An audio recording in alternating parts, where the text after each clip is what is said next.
उत्तरकाशी में इन दिनों कड़ाके की ठंड पड़ रही है। पुराने लोग इस समय बर्फबारी और बारिश का न होना मान रहे हैं। उनका कहना है कि यदि समय से बर्फबारी और बारिश हो जाए तो ये ठंड नहीं पड़ेगी, और यदि ऐसा ही माहौल बना रहा तो बर्फबारी न हुई तो हालात और बदतर होते चले जाएंगे। फिलहाल लोग अलाव का सहारा लेकर ठंड दूर करने का प्रयास कर रहे हैं। आलम यह है कि शाम ढलते ही बाजारों में सन्नाटा पसर जाता है और तापमान में गिरावट के कारण शीतलहर का प्रकोप बढ़ता चला जा रहा है।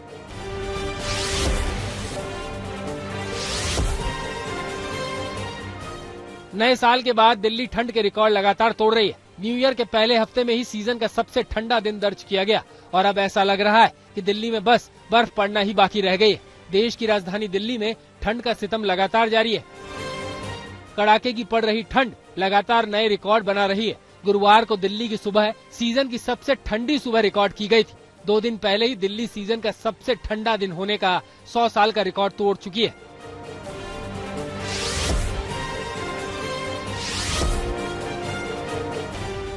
दरभंगा में पिछले कई दिनों से सर्दी का सितम लगातार जारी है। लोगों के खून जमा देने वाली ये ठंड कामकाजी लोगों के लिए आफत बन चुकी है। सड़क पर चलते लोग जगह जगह चाय की चुस्की ले खुद को ठंड से थोड़ी राहत महसूस करते, तो दिन से लेकर शाम तक लोग आग जलाकर इस ठंड से खुद को बचा रहे हैं।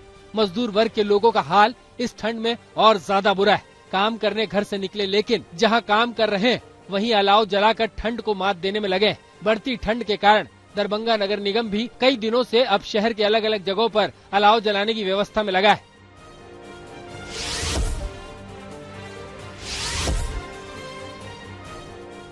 भीषण ठंड में हार्ट ब्रेन अटैक से मौत का आंकड़ा बढ़ता जा रहा है। 2 दिन में कार्डियोलॉजी से 40 से ज्यादा मरीजों की मौत हो चुकी है। जैसे जैसे ठंड का प्रकोप पूरे उत्तर भारत में बढ़ रहा है, कार्डियोलॉजी में मरीजों का आना बढ़ता जा रहा है। कार्डियोलॉजी के निदेशक विनय कृष्णा का कहना है कि 2 दिन में 40 से ज्यादा लोगों की मौत हुई है। इसमें से 15 लोगों की मौत इलाज के दौरान हुई। बाकी 25 लोगों ने अस्पताल पहुंचने से पहले ही दम तोड़ दिया। एक्सपर्ट के मुताबिक ठंड दिल और दिमाग दोनों पर भारी पड़ रही है। डॉक्टरों का कहना है कि ठंड में अचानक ब्लड प्रेशर बढ़ने से नसों में खून का थक्का जम रहा है, जिससे हार्ट अटैक और ब्रेन अटैक बढ़ रहा है।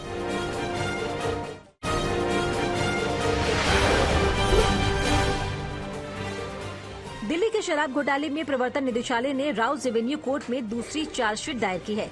ईडी ने इस मामले में आरोपी के रूप में सिसोदिया का नाम नहीं लिया और अदालत से कहा कि मामले में आगे जांच की जा रही है। ईडी ने दूसरी चार्जशीट में 12 आरोपी बनाए हैं, जिनमें 5 गिरफ्तार शख्स विजय नायर, शरद रेड्डी, बिनॉय बाबू, अभिषेक बोइनपल्ली, अमित अरोड़ा के साथ 7 कंपनियां हैं। सीबीआई ने शराब घोटाले में केस दर्ज करने के बाद दिल्ली के उप मुख्यमंत्री मनीष सिसोदिया और दिल्ली सरकार के कुछ नौकरशाहों के परिसरों पर छापेमारी की थी।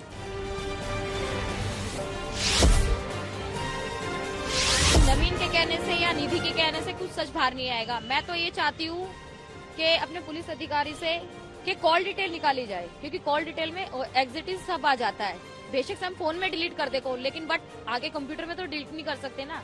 कॉल डिटेल निकालिए, सब आगे आ जाएगा, सच का सच सामना आ जाएगा, पता चल जाएगा सहेली सच है या पहेली सच है।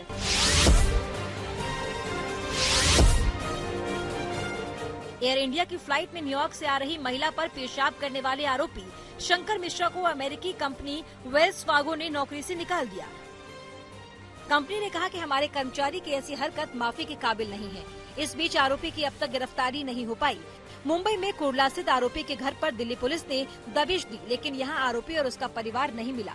एयर इंडिया की फ्लाइट में सवार एक शख्स ने बिजनेस क्लास में सफर कर रही बुजुर्ग महिला पर पेशाब कर दिया था। घटना पिछले साल 26 नवंबर की है।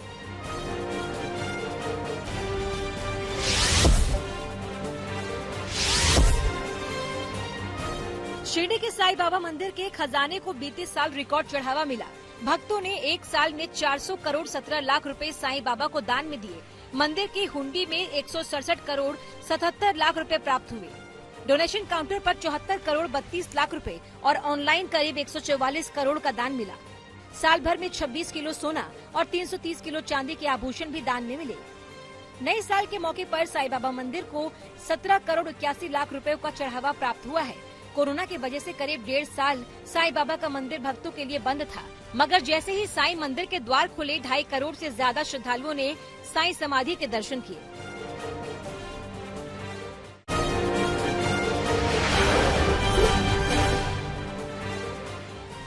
दिल्ली में एमसीडी के मेयर, डिप्टी मेयर, स्थायी समिति के सदस्यों के चुनाव की प्रक्रिया हंगामे की वजह से स्थगित कर दी गई।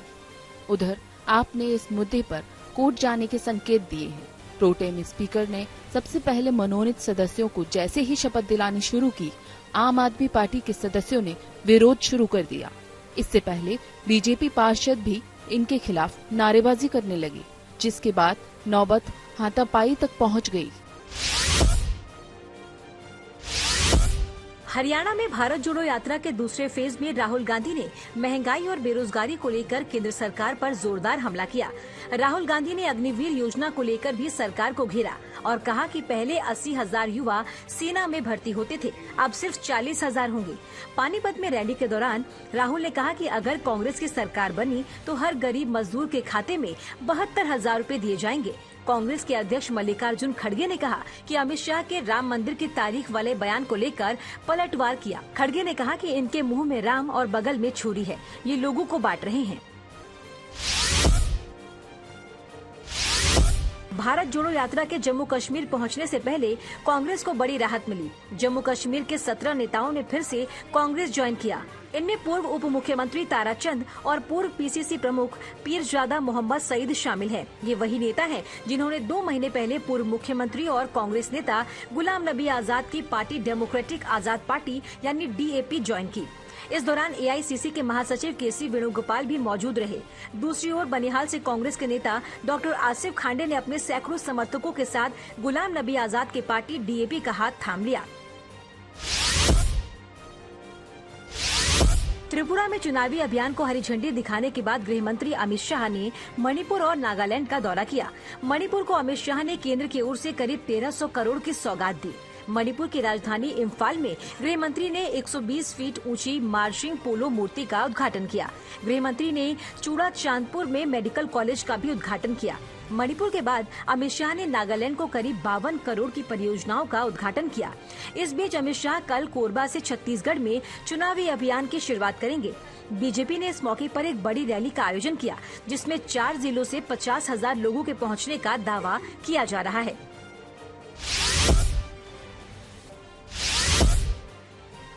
दिल्ली के उपराज्यपाल वीके सक्सेना ने तत्काल प्रभाव से 3 साल के लिए दिल्ली राज्य हज समिति का गठन किया। इसमें आम आदमी पार्टी के 2 विधायकों समेत बीजेपी के सांसद गौतम गंभीर को जगह मिली है। कांग्रेस पार्षद नाजिया दानिश को भी इस समिति का सदस्य बनाया गया। हज समिति के गठन पर केजरीवाल सरकार ने सवाल उठाए हैं। दिल्ली के मुख्यमंत्री ने ट्वीट में लिखा कि बिना प्रक्रिया और बिना किसी सलाह के उपराज्यपाल ने अधिकारियों की मदद से समिति का नोटिफिकेशन जारी किया। दरअसल आम आदमी पार्टी कांग्रेस पार्षद नाजिया दानिश को शामिल किए जाने से नाराज बताई जा रही है। दिल्ली की सत्ता पर काबिज पार्टी ने आरोप लगाया कि कांग्रेस की पार्षद को इसीलिए हज समिति का सदस्य बनाया जा रहा है ताकि वो मेयर के चुनाव से वॉकआउट कर दे। राजस्थान में हाल ही में हुए पेपर लीक कांड को लेकर मुख्यमंत्री अशोक गहलोत ने तल्ख बयान दिए। उन्होंने पेपर लीक करने वालों पर गहरी नाराजगी जताते हुए सख्त सजा की वकालत की है। मेरा बस चले तो चाहे वो पेपर लीक करने वाले क्यों नहीं हो, ये भी क्राइम में बड़ा क्राइम है। लाखों बच्चों का फ्यूचर अटक जाता है। पेपर लीक करने वाले हो, ये भूमि माफिया हो, बजरी माफिया हो, रेप करने वाले लोग हो, शराब माफिया हो, जो भी माफिया है, मैंने कहा मेरी इच्छा तो ये रहती है कि इनका बाल काट करके इनको परेड कराई जाए पब्लिक के अंदर, जिससे कि बाकी लोगों को भय पैदा हो और क्राइम कम हो। ये मेरी भावना है।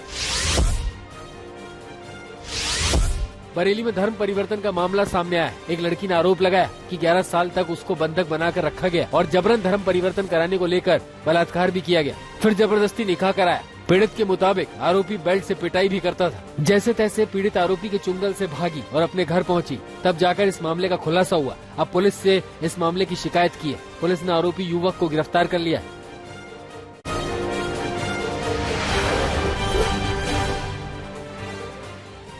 उधम सिंह नगर के कृष्णा कॉलोनी में 2 मंजिला मकान में खाना बनाते वक्त रसोई गैस सिलेंडर तेज धमाके के साथ फट गया।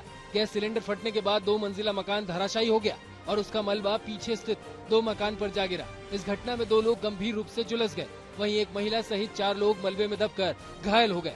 सूचना मिलने पर आनन फानन में घायलों को जिला अस्पताल पहुंचाया गया। घायलों में 2 लोगों की हालत नाजुक बनी हुई है। सूचना मिलते ही पुलिस एवं जिला प्रशासन सहित राहत टीमें घटनास्थल पर पहुंची। विधायक शिव अरोड़ा ने अस्पताल पहुंचकर घायलों का हालचाल जाना।